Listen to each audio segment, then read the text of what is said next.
Assalamualaikum warahmatullahi wabarakatuh. Kembali lagi di materi KPTS. Untuk materi kamera, pencahayaan, dan tata suara kali ini kita akan mempelajari tentang blocking kamera untuk jilid pertama. Jadi, untuk materi kamera, pencahayaan, dan tata suara, blocking kamera jilid 1 ini kita akan membahas tentang jenis-jenis lighting. Oke, kita mulai materinya. Jenis lighting yang digunakan dalam produksi audiovisual. Yang pertama kita kenal dengan lighting blonde. Ini wattnya antara 1000 sampai 2000 watt.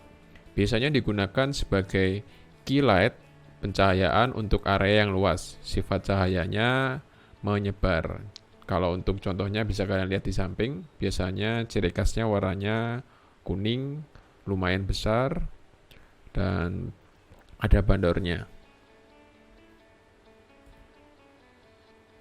Oke, lanjut yang kedua, ini adalah red head.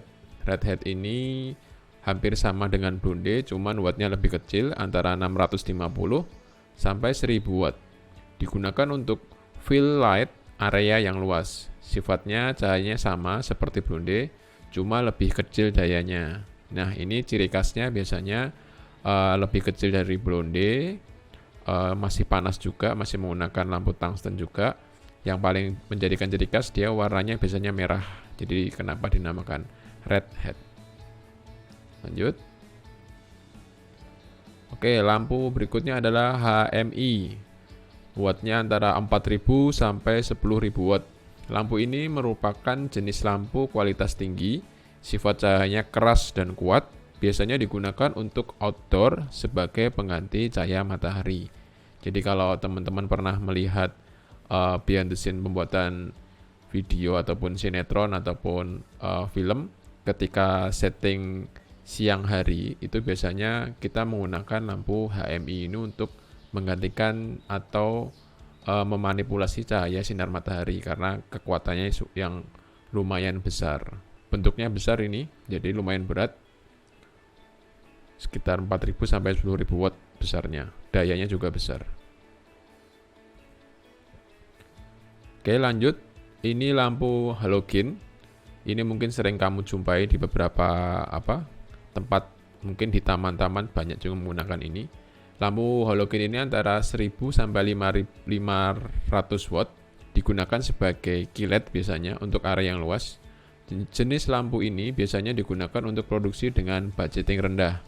Karena untuk lampu-lampu yang tadi seperti blonde, red head, HMI itu memang untuk harganya lumayan mahal ya, dan jarang dijual di pasaran bebas, hanya di beberapa toko-toko yang memang khusus untuk produksi audiovisual. Sedangkan kalau untuk lampu halogen ini kamu bisa menemukan atau dijual di pasaran bebas, mungkin bisa di toko lampu atau toko listrik, itu sudah bisa karena memang harganya cukup murah. Cuman dayanya tidak sebesar yang tadi ya. Kemudian lampu berikutnya adalah lampu Fresnel. Jenis lampu ini memiliki lensa khusus yang memancarkan cahaya. Lampu ini dapat diatur titik fokus pencahayaannya, dapat mengatur tingkat bias pencahayaannya. Kalau tadi beberapa lampu yang sudah saya jelaskan, blonde, red head, HMI, itu walaupun mungkin ada untuk cara pengaturan jarak lainnya, cuman tidak begitu signifikan atau tidak begitu terasa. Tapi kalau untuk lampu Fresnel ini sangat terasa bentuk penyebarannya. Jadi dia bisa diatur mau menyebar seberapa, intensitasnya mau diatur seberapa, ini sangat bisa diatur. Biasanya lampu-lampu Fresnel ini bisa kalian jumpai di panggung-panggung pertunjukan di bagian atas, biasanya sudah ditempel secara permanen di bagian reaching atas, karena untuk pengaturannya mungkin ada yang masih manual, ada mungkin yang sudah otomatis menggunakan kontrol lighting di ruang kontrol. Kemudian lampu berikutnya adalah jenis lampu LED. Nah, ini lampu yang mungkin juga sering kalian lihat ya. Jenis lampu yang banyak digunakan saat ini terdiri dari panel-panel lampu kecil, panel-panel lampu LED kecil yang berderet. Daya yang digunakan relatif cukup kecil dan karakternya cukup lembut dan menyebar. Nah, ini kenapa lampu LED sekarang sangat banyak digunakan, karena yang pertama dayanya memang lebih kecil daripada lampu-lampu yang sebelumnya. Walaupun mungkin intensitas cahayanya juga tidak sekuat lampu-lampu sebelumnya, cuman lampu LED mulai banyak digunakan karena yang pertama untuk budgeting sangat mengirit untuk ongkos pengeluaran listrik. Kemudian untuk secara bentuknya, beratnya juga lumayan ringan daripada bentuk lampu-lampu yang lain tadi. Oke, lampu berikutnya adalah lampu Kinoflow, jenis lampu yang menggunakan beberapa lampu tabung yang disatukan sehingga menghasilkan cahaya yang terang dan lembut. Karakter cahayanya sama, masih menyebar, cuman ini karakternya lebih lembut, lebih soft ya. Oke, kita lanjut. Nah, ini tadi jenis-jenis lampu sudah, sekarang ini jenis aksesoris lampu dan pendukungnya. Yang pertama ada bandor. Bandor adalah sebuah alat yang memiliki sirip atau penutup yang dapat diatur dan disesuaikan. Bandor digunakan untuk mengatur pedaran atau bias cahaya untuk mencegah cahaya bocor ke area yang tidak diinginkan. Jadi yang dimaksud dengan bandor itu ini. Jadi kayak penutup lampunya, semacam kayak sirip gitu. Dia digunakan untuk mengcutter atau memotong cahaya, penyebaran cahaya. Jadi kita bisa menyesuaikan sesuai dengan arah cahaya yang akan kita gunakan.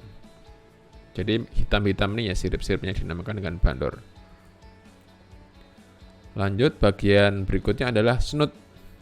Snut atau sering juga disebut dengan top hat adalah piranti yang digunakan untuk mengurangi tumpahan cahaya.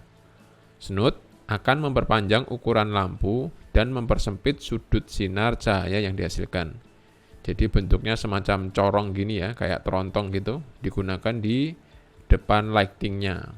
Fungsinya untuk apa? Fungsinya untuk mengecilkan sudut lebar bias cahaya dari lampu sehingga bisa lebih difokuskan, lebih kecil, dan intensitasnya bisa dinaikkan. Contoh gambar seperti ini, jadi seperti corong gitu, bisa diperpanjang, bisa diperpendek.